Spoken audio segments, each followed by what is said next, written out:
TV 14 Bharat में आपका स्वागत है। मैं असरार अहमद। इस वक्त मैं मौजूद हूं उत्तर प्रदेश के प्रतापगढ़ में। सदर विधानसभा है, ये शहर में आता है और हमारे साथ मौजूद हैं समाजवादी पार्टी और अपना दल कामेरावादी के पदाधिकारी। हम इनसे जानने की कोशिश करेंगे कि किन मुद्दों को लेकर ये जनता के बीच जा रहे थे, क्योंकि आज आखिरी दिन है, कल वोटिंग होनी है 5वें चरण की। तो यही सब जानने पहुंचा हूँ। बहुत सारे लोग हैं, जानने की कोशिश करूँगा और आपको बताऊँगा। और प्रतापगढ़ के लोगों के दिल में क्या है, किसको वो इस बार यहाँ से जिता रहे हैं, क्योंकि 7 विधानसभा सीट प्रतापगढ़ में आती है। हाजी साहब, ये बताइए कि समाजवादी पार्टी किस तरीके से लड़ रही है। समाजवादी और अपना दल कमेरावादी यहाँ पर बाकी और उम्मीदवारों से बहुत आगे है, बहुत आगे है। जो महंगाई के खिलाफ और विकास के मुद्दे पर, क्योंकि इस गवर्नमेंट में जो अभी है कोई विकास नहीं हुआ है सिवाय इसके कि उन्होंने हिंदू मुस्लिम इसके अलावा और कुछ किया ही नहीं। कब्रस्तान, पूना, गन्ना और जिन्ना, इसके अलावा उन्होंने आज तक कुछ नहीं किया है। इसलिए हम लोग बाकी और जनता इस बार आ रही है। जनता इस बार कमेरावादी कृष्णा जी को अपना बहुमूल्य वोट देगी। अच्छा, बहुत सारे लोग ये आरोप लगा रहे हैं कि कृष्णा जी बाहर से हैं, प्रतापगढ़ की नहीं है, तो उनको अगर जिता देंगे तो कभी प्रतापगढ़ नजर नहीं आएंगे। नहीं, ऐसा नहीं है। प्रतापगढ़ में उनका यहीं पे रहना होता है, यहीं पे रहते भी हैं अच्छा काफ़ी दिनों से, और फिर घर कहीं भी है, लेकिन यहाँ पे उनका जान लीजिए कि साल में 10 महीना यहीं रहती है, और फिर यहाँ पे यहाँ का पहला विधायक भी वही, मतलब उसी अपना दल से थे, हाजी मुन्ना थे। तो यहीं से खाता खुला है और यहीं से इंशाल्लाह अगर अल्लाह ने चाहा तो यहाँ से कृष्णा जी फिर से मतलब विधायक होंगे यहीं से, यहाँ से। इरफान भाई, ये बताइए कि बीजेपी लगातार आरोप लगा रही है कि अगर समाजवादी पार्टी की सरकार आ जाती है उत्तर प्रदेश में तो फिर से माफियाओं का राज आ जाएगा। समाजवादी नहीं बल्कि तमंचावादी पार्टी है। देखिए, भारतीय जनता पार्टी कुछ भी आरोप लगा सकती है, क्योंकि उनके पास सिर्फ जुमला है और उन्होंने पूरा 5 साल सिर्फ जुमलेबाजी की है। जितने भी गुंडे और माफिया थे वो इस समय भारतीय जनता पार्टी में ही हैं। वो उनके यहाँ के गुंडे अभी देखे होंगे आपने कि जिस तरह से किसानों को उन्होंने कुचलने का काम किया था, और अभी पंचायत चुनाव में भी जिस तरह से उन्होंने प्रत्याशियों को धमकाने का काम किया था, और एक महिला का जिस तरह से उसकी साड़ी को खींचा गया था। तो इस तरह के तमाम लोग, उनके सारे गुंडे तो अभी भारतीय जनता पार्टी में ही हैं। तो किस तरीके से काउंटर करें, क्योंकि भारतीय जनता पार्टी पाकिस्तान, जिन्ना और न जाने क्या क्या मुद्दे ला रही है, तो उसको समाजवादी पार्टी ने कैसे काउंटर किया प्रतापगढ़ में। देखिए, भारतीय जनता पार्टी के पास और कोई मुद्दा भी नहीं है। वो हिंदू मुस्लिम, मंदिर मस्जिद, पाकिस्तान, जिन्ना, वो यही करेंगे, लोगों को गुमराह कर रहे हैं। समाजवादी पार्टी ये सारे समाज को एक साथ लाती है। आज हमारे यहाँ जो अपना दल कमेरावादी के राष्ट्रीय अध्यक्ष कृष्णा पटेल जी हैं, जिनको राजमाता हम लोग कहते हैं, वो उनको सारे समाज का वोट मिल रहा है। हमको हर समाज हमको वोट कर रहा है, और हम पूरी तरीके से हम चुनाव जीत चुके हैं, और उत्तर प्रदेश में समाजवादी पार्टी की सरकार बनने जा रही है। क्योंकि 5 साल 12 से 17 के बीच में समाजवादी पार्टी ने जो काम किया है वो काम आज भी दिखाई पड़ रहा है। भारतीय जनता पार्टी ने 5 साल सिर्फ लोगों को गुमराह किया है और सिर्फ जुमलेबाजी की है। अभी आप देखे होंगे कोरोना में उन्होंने लोग हॉस्पिटल में लोग तड़प रहे थे, कहीं ऑक्सीजन नहीं मिल रहा है, कहीं एम्बुलेंस नहीं मिल रहा है, कहीं हॉस्पिटल में जगह नहीं है। तो फिर से सपा की सरकार आ रही है, वापस ही करेगी। समाजवादी पार्टी की सरकार पूर्ण बहुमत से सरकार आने जा रही है। तो किन मुद्दों को लेकर आप जनता के बीच गए थे प्रतापगढ़ में। महंगाई, यहाँ प्रतापगढ़ से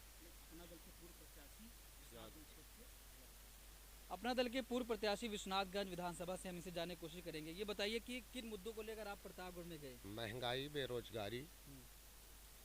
और अब महंगाई क्या कर रहे हैं, लेकिन जो बीजेपी के सपोर्टर वो कह रहे हैं जितनी भी महंगाई हो जाए राष्ट्रीय हित में हम नहीं तो उसको वो तो ये कहवे करेंगे।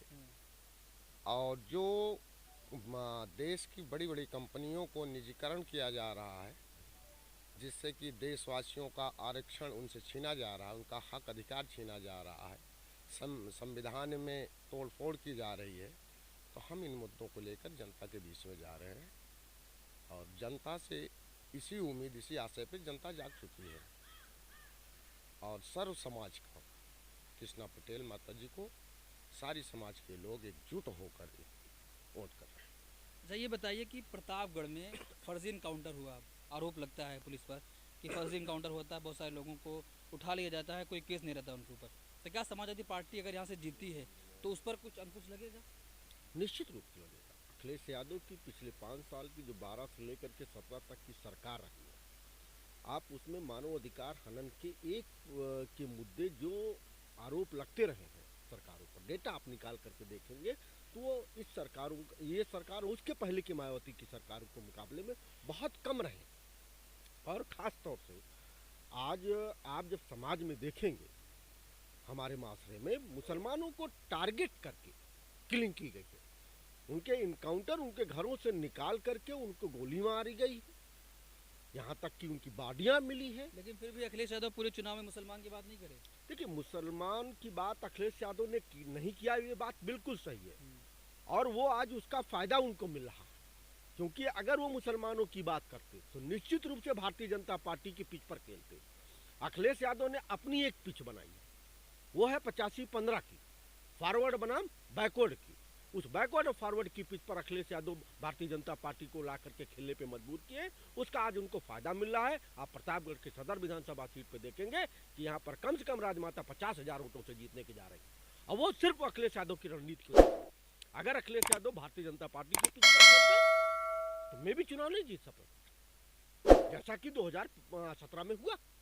लेकिन आरक्षण की बात थी पिछले बार जब जीत कर आए थे, इस बार तो उनके घोषणा पत्र में वो भी नहीं आया, वो गायब हो गया।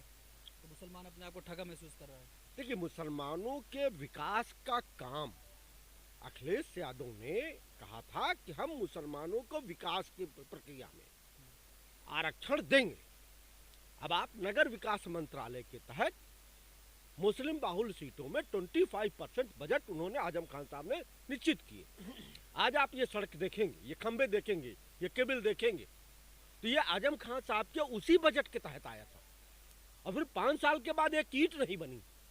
मुसलमान इसको देख रहा है, ऐसा नहीं है कोई आंख से अंधा है, अकल से अंधा है, उसको खूब पता है कि किस तरीके से आज हम अखिलेश यादव की सरकारों में मुस्लिम मोहल्लों के लिए, मुस्लिम इलाकों के लिए 25% बजट आया था, और उस पर काम हुआ। आजम खान की आपने बात करी तो विपक्ष लगातार आरोप लगाता है कि समाजवादी पार्टी आजम खान को भूल गई। अब विपक्ष कौन है विपक्ष के लोग जो कहते हैं कि आजम खान साहब को भूल गए? आजम खान साहब तो नहीं कहे, अब्दुल्ला आजम तो नहीं कह रहे, आजम खान की पत्नी नहीं कह रही, बाकी लोग कौन होते हैं कहते हैं कि हमको भूल गए? अगर समाजवादी पार्टी के नेता, राष्ट्रीय नेता आजम खान साहब को इग्नोर कर रहे होते तो इसका एहसास किसको होता? सबसे पहले तो आजम खान साहब को होता ना, अब्दुल्ला आजम को होता, सादा फातिमा साहब को होता। उनको तो कह रहे हैं कि नहीं, अखिलेश यादव हमारे साथ है, समाजवादी पार्टी हमारे साथ है। तो कभी फिर आरोप, झूठे आरोप लगाने से कोई मतलब नहीं होता। ये भारतीय जनता पार्टी के लोग और उस जैसे कि उसके अनुवांशिक संगठन के लोग इस तरीके के आरोप समाजवादी पार्टी के ऊपर लगाते रहते हैं, और इसके ऊपर जनता कहीं इस भ्रम में आने होने वाली नहीं है। 100% इनको नकार रही है, इन सारे लोगों को नकार रही है, और पूरे उत्तर प्रदेश में 300 पार की सीटें पार ला करके अखिलेश यादव मुख्यमंत्री बनने जा रहे हैं। 300 पार हो रही है? 300 पार हो रही, निश्चित रूप से हो रही, नो डाउट। ये बताइए कि क्या माहौल है अभी प्रतापगढ़ में, क्या लगा आप लोगों को कल वोटिंग होनी है? देखिए, आप मीडिया जगत से जुड़े हुए हैं, माहौल के बारे में आप हमसे ज़्यादा बेहतर तरीके से जान सकते हैं। रही बात ये माहौल की, माहौल पूरी तरह से एक तरफा चल रहा है। समाजवादी पार्टी और अपना दल कमेरावादी की राष्ट्रीय अध्यक्ष माननीय राजमाता कृष्णा पटेल जी प्रतापगढ़ सीट से भारी मतों से चुनाव जीतने जा रही हैं, और ये हमारे जनपद प्रतापगढ़ का सौभाग्य है कि प्रतापगढ़ जनपद ने अपना दल को पहला विधायक दिया, प्रतापगढ़ जनपद ने अपना दल को पहला सांसद दिया, और आज हम फिर उसी इतिहास को दोहराने जा रहे हैं कि प्रतापगढ़ जनपद ने अपना दल कमेरावादी की राष्ट्रीय अध्यक्ष को जिताकर पहला विधायक भी देने जा रही है। अच्छा, ये तो और प्रतापगढ़ से हर सरकार में मंत्री रहते हैं, लेकिन प्रतापगढ़ में विकास नहीं होता। अगर आप देख लें, ट्रैफिक का मुद्दा हो, रोड का मुद्दा हो, बारिश हो जाती है, पानी भर जाता है, जल भरा हो जाता है, हर सरकार में मंत्री रहे, उसके बावजूद काम नहीं होता। क्या इस सरकार में अगर मंत्री कोई बनता है तो विकास होगा प्रतापगढ़ में? जी, मैं मीडिया जगत के माध्यम से प्रतापगढ़ की जनता को ये आश्वस्त कराना चाहता हूँ कि जैसी पॉलिसी चल रही है समाजवादी पार्टी की, प्रतापगढ़ से माननीय राजमाता कृष्णा पटेल जी मंत्री बनेंगी, और प्रतापगढ़ का चहुमुखी विकास होगा। जो इसके पहले 70 सालों में नहीं हुआ है, वो आप इस बार देखिएगा। प्रतापगढ़ का बेशक बहुत विकास होने जा रहा है। इरफान भाई, आपसे एक सवाल करूंगा। जिस तरीके से ऑल इंडिया मजलिस इत्तेहादुल मुस्लिमीन प्रतापगढ़ में लड़ रही है, वो कह रहे हैं पूरे दमखम के साथ लड़ रहे हैं, तो क्या आपका नुकसान होगा? मुस्लिम वोट जा रहा है उनकी तरफ या आपकी तरफ आ रहा है? देखिए, MIM चुनाव है, उनके कैंडिडेट हैं यहाँ पे, लेकिन मुसलमान अपने वोटों का सही इस्तेमाल इस बार करने जा रहा है और वो सिर्फ और सिर्फ गठबंधन को वोट कर रहा है। बाकी वो कहीं कहने को तो लोग कुछ भी कहते हैं, भारतीय जनता पार्टी भी कह रही है हम सरकार बना रहे हैं, सब कुछ नहीं हुआ है। बाकी सरकार तो हम ही बना रहे हैं। जैसे आप कह रहे हैं हम सरकार बना रहे हैं, वैसे वो भी कह रहे हैं हमारी भी सीट आ रही है, तब नहीं, उन्होंने काम कहाँ किया है? उन्होंने कहाँ काम किया है? युवा जो है अपनी डिग्री लेके टहल रहा है और कहीं उसको अगर कोई नौकरी नहीं, कोई रोजगार नहीं, तो कौन दे रहा है उनको? कहीं महिलाएं भी जो है सुरक्षित नहीं महसूस करती हैं अपने आप को, तो उनको वोट दे कौन रहा है? चलिए, और बहुत सारे लोग हैं, हम इनसे भी जानने की कोशिश करेंगे। मैं सबसे पहले मैं अपना परिचय आपको देना चाहता हूं। मैं कृष्ण कुमार पटेल, जिला पंचायत सदस्य प्रतिनिधि मानधाता। और मैं बताना चाहता हूं, मैं अपना दल प्रयागराज मंडल उपाध्यक्ष भी हूँ कमेरावादी का। अब बताएं और जो भी। तो क्या माहौल लगा? सातों विधानसभा में आप लोग गए होंगे, जनता किसकी तरफ जा ये रही है? प्रतापगढ़ की जो भी स्थिति है, समाजवादी पार्टी और अपना दल कमेरावादी गठबंधन यहाँ प्रतापगढ़ में 6 सीट पे लड़ रहा है और 6 की 6 सीट वो गठबंधन जीत रही इस बार। इसमें कोई 101% इसमें कोई शक की बात नहीं। 6 की 6 जीत रही है जी।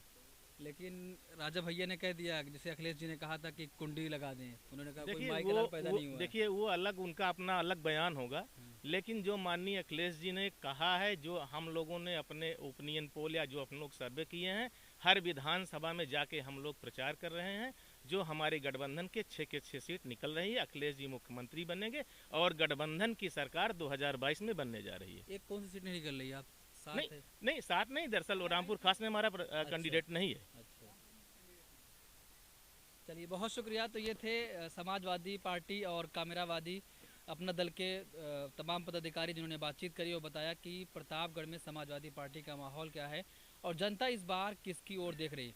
क्योंकि अगर ज़मीनी तौर पर आप देखें, जिस तरीके से भारतीय जनता पार्टी कह रही है कि हमारी सरकार बन रही है, महंगाई कोई मुद्दा नहीं है, लेकिन जनता के बीच महंगाई का मुद्दा है। जनता उससे काफ़ी नाराज़ है। कोरोना काल आया तो ऑक्सीजन की कमी से बहुत सारे लोग मर गए, लेकिन मुख्यमंत्री योगी आदित्यनाथ कहते हैं कि ऑक्सीजन की कमी से किसी की मौत नहीं हुई। तो गंगा में लाशें कैसे बह रही थी, जनता ये पूछ रही है इस बार। तो हो सकता है कि इस बार सत्ता परिवर्तन हो, या कि 10 मार्च को फिर से भारतीय जनता पार्टी की सरकार वापसी करेगी उत्तर प्रदेश में।